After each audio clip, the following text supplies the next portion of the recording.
Magandang araw sa inyo mga Wonders. Nandito ako ngayon sa laot ng El Nido, Palawan. Nangingisda ako mga Wonders. Ito.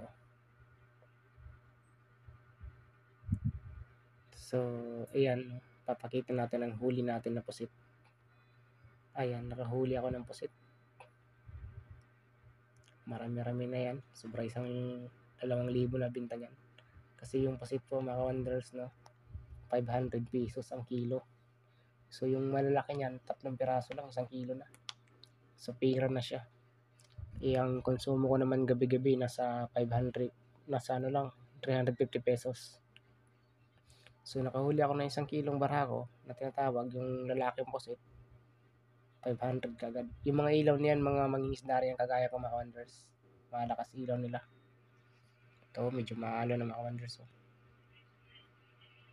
Ayan.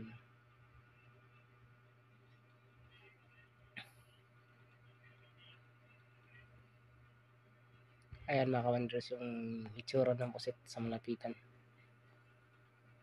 Ayan. Tinutuhog siya na ganyan para mabuhay siya hanggang umaga, hindi siya mamatay. So hanggang dito na lang mga Wonders. Maraming salamat.